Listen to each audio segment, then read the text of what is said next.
Hey everybody, it's Leslie from Sew-A-Lot Creative Sewing Centers in Lexington, Kentucky and Centerville, Ohio. I am coming to you with December 2023's final digital dealer exclusive from Kimberbell. It is the one I've been waiting for all year. It is the cutest little projects. They are these fancy little house gift boxes. They've got lots of cute little detail work. They tie clothes with a ribbon. And you can open them up and put something inside of them.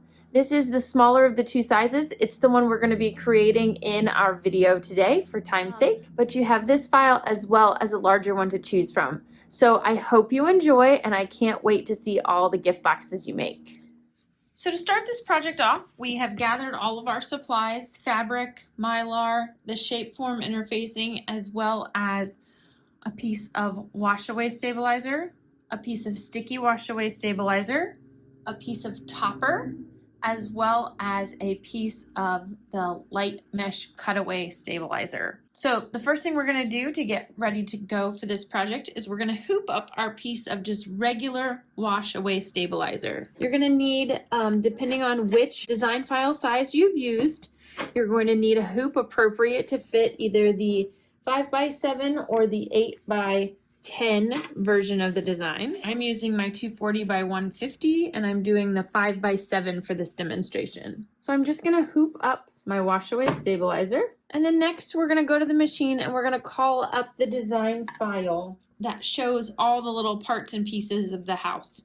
You'll have two stitch files with this project. One will be the house base and one will be the actual outside body of the house. So we're going to start with the outside body of the house and wash away stabilizer in our hoop. Once you're ready to go there, you're going to take the hoop to the machine and get ready to stitch our first placement stitch. Once you've loaded up the first part of the design, we're going to stitch the placement stitch for our shape form interfacing. I'm going to use a light yellow, medium yellow as my stitch color just to be able to see it on my stabilizer, but really, at this point, you can choose what works best for you. You can blend it in, or if you need something with a little bit more color, that's okay as well. So we're just going to stitch our first stitch right on our stabilizer. Once you have the outline of the design stitched on your stabilizer, you're going to take your large piece of shape form interfacing and you're going to cover up that whole area. You can use a little Kimberbell tape to tape this in place, and then we're going to tack this down. When you tack this down, you're going to want to think about the color you use to create the tack down and the folding lines, because you won't want your thread to show through your fabric depending on what color your background fabric is. So just make sure that you're choosing something that won't be very loud and showing through.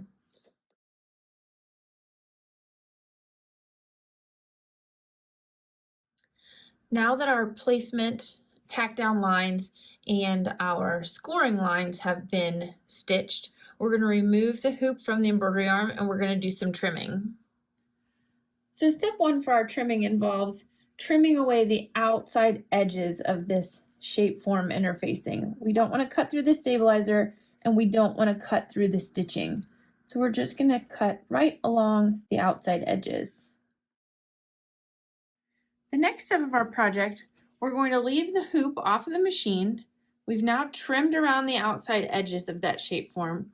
We're going to take a ruler and a rotary cutter and we're going to cut the shape form and the stabilizer just between these scoring lines. So not on them, but between the scoring lines. And if you look in your instructions, those are going to be shown in, those lines are going to be shown in red so that you can see right where to score through them. We're not removing it from the hoop. We are just scoring through those stabilizers and shape form pieces. Once this step is complete and we've scored through those pieces, to keep everything nice and firm, we're going to take our piece of sticky back wash away. We're going to peel the paper off. I've flipped my hoop upside down and I'm going to stick this to the back side of my project. I'm going to flip it back over and make sure everything is stuck, and that's going to give it a nice stable surface now that we've scored all those lines. And next we're going to go back to the machine. Now that my scoring lines are done and I've placed that piece of adhesive sticky back wash away onto the reverse side of my hoop, I've loaded a neutral color of thread that I'm going to stitch the placement stitch for my house fabric. I'm going to cover the entire placement stitch area, so not just this shape foam, but these little pieces down here that will be my tabs. Everything is going to get covered with my house base fabric. And again, with a matching color of thread, I'm going to stitch this in place. Next, we're going to stitch the detail work of the red work. So I'm going to change my thread color. You can choose red or whatever color that you like. Next, we're going to stitch the placement stitch for our door. Then I'm going to take my red fabric and cover that area and tack it down. Next, we're going to trim around that door. So I'm going to remove my hoop, and we're just going to trim that fabric. And I'm going to attach my hoop again, and we're going to stitch the satin stitch around the door. I'm now going to change my thread color to do the placement stitches for my windows.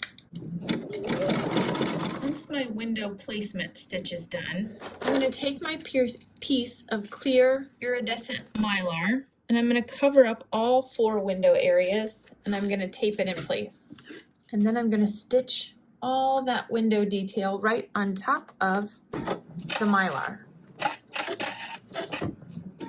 Once you have stitched the inside window detail on all your windows, you're just going to take and peel that mylar away. So I like to come from all sides to get all those excess pieces off there. Once that's done, we're going to stitch the satin stitching detail around those windows. Next, we're going to change the color to what your choice is for the window and the doorstep fill. Once my windowsill and doorstep fills are finished, I'm going to change back to my neutral color of thread. I'm going to remove the hoop from the embroidery arm, and I'm going to flip it over. Next, I'm going to take my last large piece of fabric and cover the entire area, and I'm going to tape this in place. Once I have it taped in place, I'm going to flip the hoop back over, reattach it to the machine, and we're going to stitch that backing into place. Once that's tacked down, we're going to remove the hoop, and we're going to trim around both the front and the back side, one side at a time. So I'm starting on the back side of my hoop, and I'm just going to trim the excess fabric all the way around. Once you're trimmed on both the front and the back, we're going to take this back to the machine and finish things off. Once you've come back to the machine, before attaching your hoop, make sure that you change your bobbin thread to match your top thread in that light neutral color or your house color that the edges are going to be on. And then we're going to stitch the fold lines. Next, we're going to stitch the placement boxes for our ribbon.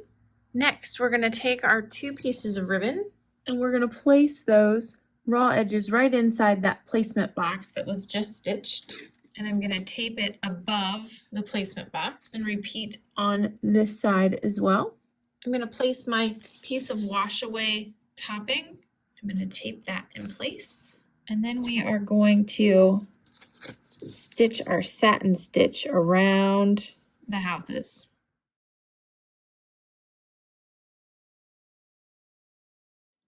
Once the satin stitch is complete, we are finished with this part of the embroidery design.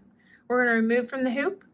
We're going to remove the plastic coating by peeling it away and trim around the wash away stabilizer about 1/8 of an inch. So once all that stitching is finished, I'm just going to take and pull away any of this excess topping. I'm going to remove the tape, and we are going to trim this out about 1/8 of an inch from the edges. You can definitely remove it from the hoop at this point and use your scissors. I kind of like to use that tension that my hoop puts on it, and I can use my seam ripper to closely trim that wash away. I'm just kind of doing the straight line areas, and then I'll come back with my scissors and trim out those little corners. You just want to avoid cutting your ribbons off when you're doing this.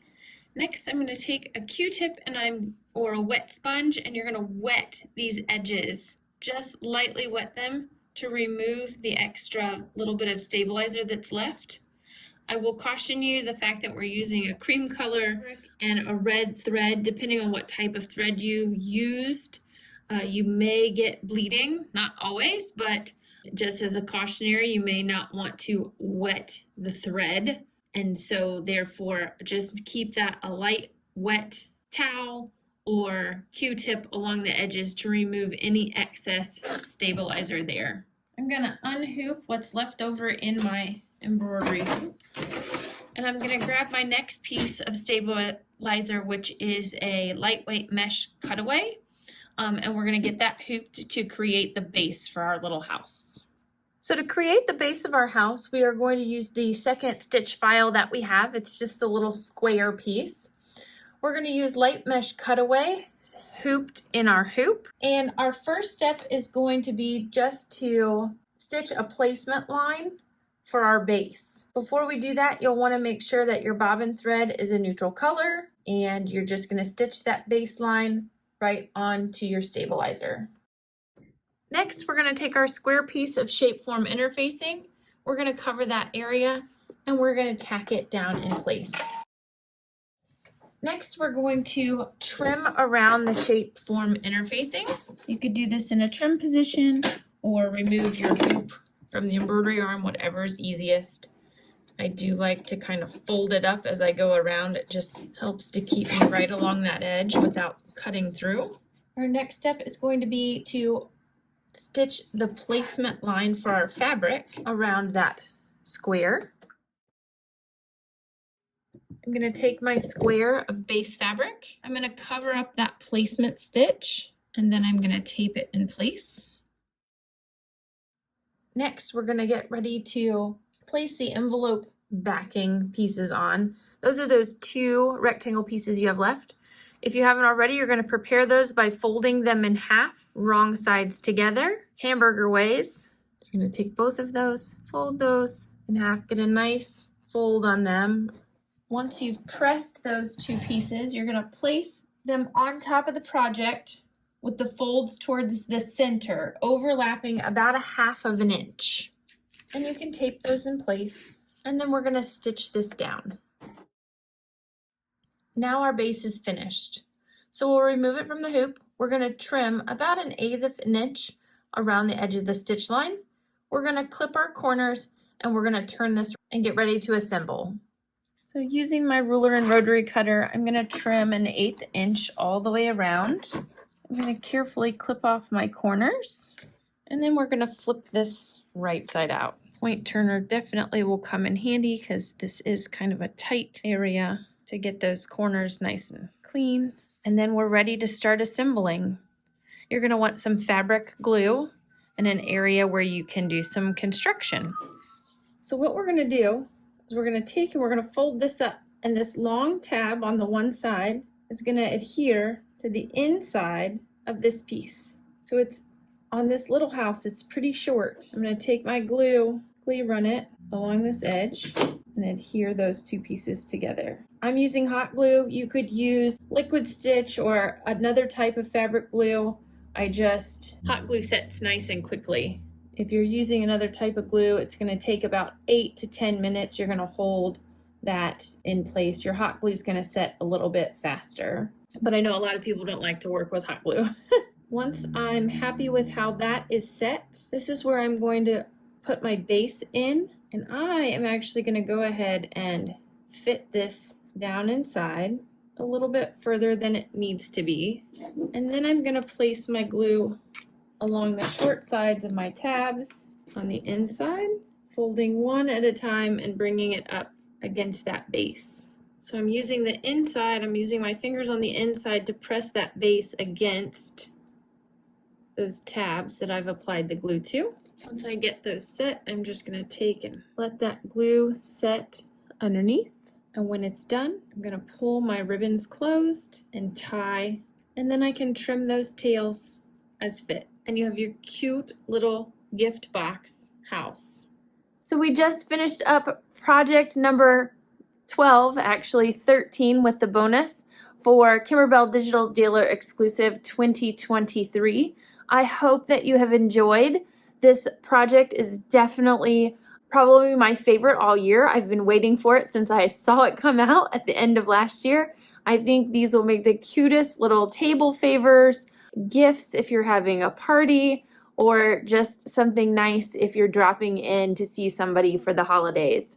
So make them in lots of cute combinations. Make the large one, make the small one. I can't wait to see what you do with them and what you place in them.